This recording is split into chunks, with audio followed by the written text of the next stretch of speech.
नमस्कार, Amar Ujala the bonus में आप सभी का बहुत बहुत स्वागत है। मैं हूं आपका दोस्त हर्ष शर्मा।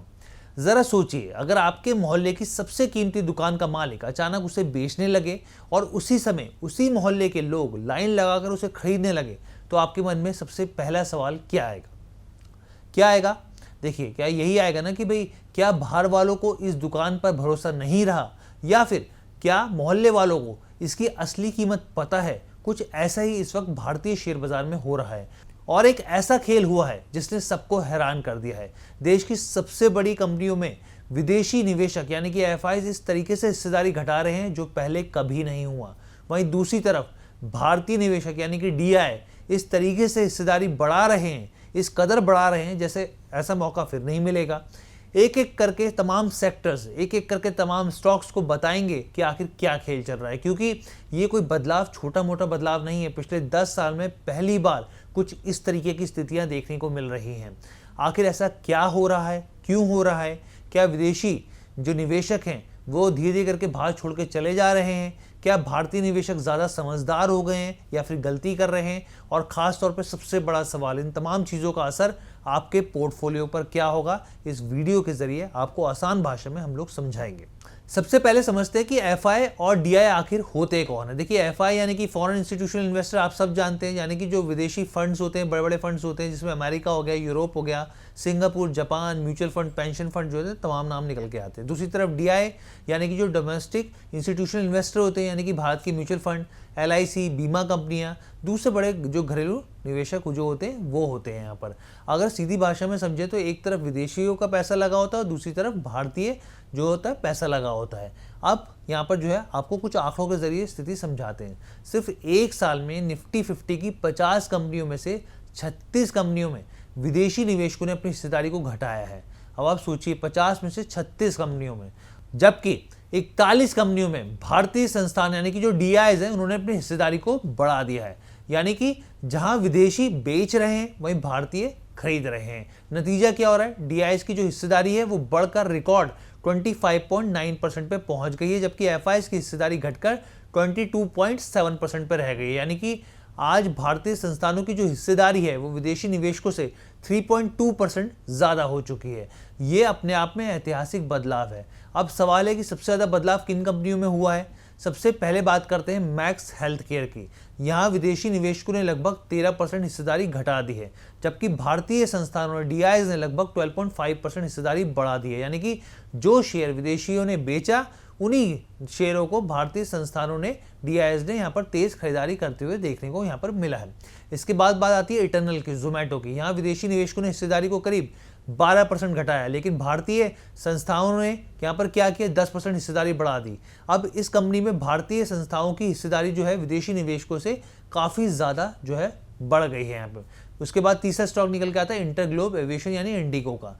यहाँ पे भी विदेशी निवेशकों ने हिस्सेदारी घटाई है और भारतीय संस्थानों ने तेजी से खरीदारी करी है। यानी कि हेल्थ केयर हो गई या फिर नई उम्र की कंपनियां हो गई जोमेटो जैसी, या फिर एविएशन हो गई, हर जगह पर एक ही ट्रेंड दिखाई दे रहा है। लेकिन सबसे दिलचस्प बात ये देखने को मिल रही है कि भारत के जो निजी बैंक है उसमें ट्रेंड जो है वो एकदम दिलचस्प होता हुआ दिख रहा है। यहाँ पर एफआईज ने जो अभी 3 कंपनी बताए वहाँ पर बिकवाली करी है, डीआईएस ने खरीदारी करी है। अब आते हैं निजी बैंकों की तरफ। याद रखिए, भारत के बैंकिंग सेक्टर में विदेशी निवेशकों की हमेशा से मजबूत पकड़ रही है, लेकिन अब तस्वीर बदल रही है। आईसीआईसीआई बैंक की बात करते हैं, विदेशी निवेशकों की हिस्सेदारी लगभग 7% घटी है। भारतीय संस्थानों की हिस्सेदारी लगभग 6.5% बढ़ी है। यहाँ पे रिजल्ट्स भी आए थे और आप भी देखिए 7% उन्होंने घटा दिया है, डीआईएस ने 6.5% खरीद लिया है। उसके बाद हम लोग बात करते हैं एचडीएफसी बैंक की। विदेशी निवेशकों ने करीब 6% हिस्सेदारी घटाई, भारतीय संस्थानों ने 5% जो है हिस्सेदारी बढ़ा दी है। कोटक महिंद्रा बैंक की बात करते हैं, यहाँ पे विदेशी हिस्सेदारी जो है वो यहाँ पर घटी है और भारतीय हिस्सेदारी लगभग 6.5% बढ़ गई है यहाँ पर। यानी कि वही सेम सिनेरियो देखने को मिल रहा है। एक्सिस बैंक की बात करें, यहाँ पर भी लगभग कहानी वही है। यानी कि देश के सबसे बड़े निजी बैंकों में धीरे धीरे भारतीय निवेशकों की पकड़ मजबूत हो रही है, जबकि जो एफआईज है वो बेच रहे हैं। और आप सोचिए, ये जो तमाम स्टॉक्स मैं बता रहा हूँ एक टाइम में डार्लिंग स्टॉक्स हुआ करते थे एफआईएस के। अब बात करते हैं आईटी सेक्टर की। एक समय था जब विदेशी निवेशकों की सबसे ज़्यादा पसंद जो थी वो भारतीय आईटी कंपनियां हुआ करती थी, लेकिन अब यहाँ पर भी सबसे ज़्यादा बिकवाली देखने को मिल रही है। इन्फोसिस में विदेशी हिस्सेदारी 6% से ज़्यादा घटी है। टेक महिंद्रा में भी बड़ी कटौती हुई है। एचसीएल टेक और टीसीएस में भी विदेशी निवेशकों ने अपनी हिस्सेदारी को कम किया है। अच्छा, दिलचस्प बात यह है कि इन सभी कंपनियों में भारतीय संस्थानों यानी कि डीआईएस ने अपनी हिस्सेदारी को बढ़ा लिया है। सिर्फ विप्रो एक ऐसा अपवाद है, एक ऐसा एग्जाम्पल है जहां पे विदेशी निवेशकों ने हल्की खरीदारी करी है। अब सवाल उठता है कि विदेशी आखिर बेच क्यों रहे हैं? क्या उन्हें भारत पर भरोसा नहीं रहा है?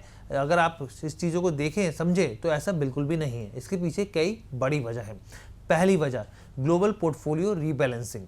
विदेशी फंड पूरी दुनिया में निवेश करते हैं। अगर किसी दूसरे देश में उन्हें ज़्यादा आकर्षक अवसर दिखते हैं तो वो वहाँ पर भी पैसा भेजते हैं।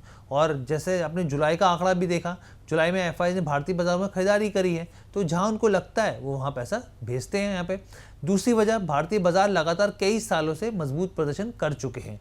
कई शेयर महंगी वैल्यूएशन पर पहुँच गए हैं। ऐसे में विदेशी निवेशकों ने मुनाफा वसूली करी है जो उन्होंने बेहतर समझा। तीसरी वजह यहाँ पे दुनिया में ब्याज दरें।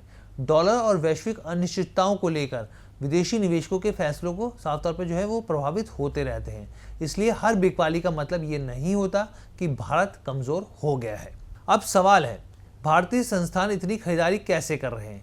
इसका सबसे बड़ा जवाब है सिप। हर महीने करोड़ों भारतीय म्यूचुअल फंड में नियमित निवेश कर रहे हैं, यानी कि बाजार में हर महीने लगातार नया पैसा आ रहा है और इसी पैसे की बदौलत घरेलू संस्थानों के पास खरीदारी की ज़बरदस्त ताकत आ गई है। एक और दिलचस्प आंकड़ा सुनिए, मैं आपको बताता हूँ। सितंबर 2024 से विदेशी निवेशक भारतीय बाजार से करीब 58 अरब डॉलर निकाल चुके हैं, लेकिन इसी दौरान भारतीय संस्थानों ने रिकॉर्ड 166 अरब डॉलर का निवेश किया है। यानी कि विदेशी पैसा बाहर गया लेकिन भारतीय पैसा उससे कई गुना ज़्यादा अंदर आया। और यही वजह है कि बाजार में बड़ी गिरावट देखने को नहीं मिली है और बाजार जो है वो संभलता हुआ दिखा, लेकिन हालांकि बढ़ता हुआ भी नहीं दिखा। अगर 10 साल पीछे जाएंगे तो तस्वीर एकदम अलग दिखेगी। साल 2016 में निफ्टी 50 में विदेशी निवेशकों की हिस्सेदारी करीब 24.4% थी, जबकि भारतीय संस्थानों के डीआईएस की हिस्सेदारी 13.2% थी। यानी कि विदेशी निवेशक लगभग दुगने मजबूत थे भारतीय बाजारों पर। लेकिन आज की तस्वीर पूरी तरीके से बदल गई है। भारतीय संस्थानों के डीआईएस की बात करें तो 25% से ज़्यादा की हिस्सेदारी हो गई है। विदेशी निवेशकों से वो आगे निकल चुके हैं। अब सबसे महत्वपूर्ण सवाल, क्या इसका मतलब विदेशी निवेशकों का दौर खत्म हो गया है? यहाँ पे क्या निवेश खत्म होता हुआ दिखेगा? बिल्कुल नहीं। यहाँ पर इसका जवाब है बिल्कुल नहीं। विदेशी निवेशक आज भी भारतीय बाजार के लिए बेहद अहम हैं, लेकिन अब भारत का जो शेयर बाजार है सिर्फ विदेशी पैसों के भरोसे नहीं चलता है।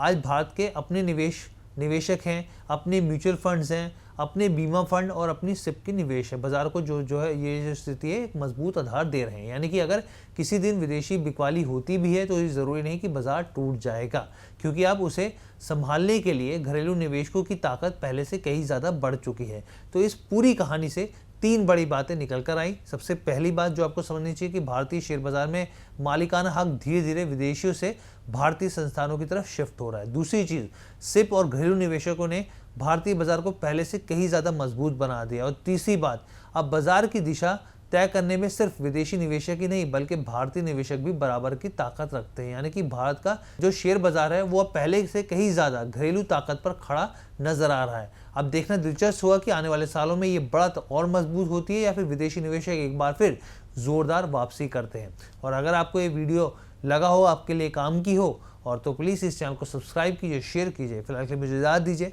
बहुत बहुत धन्यवाद।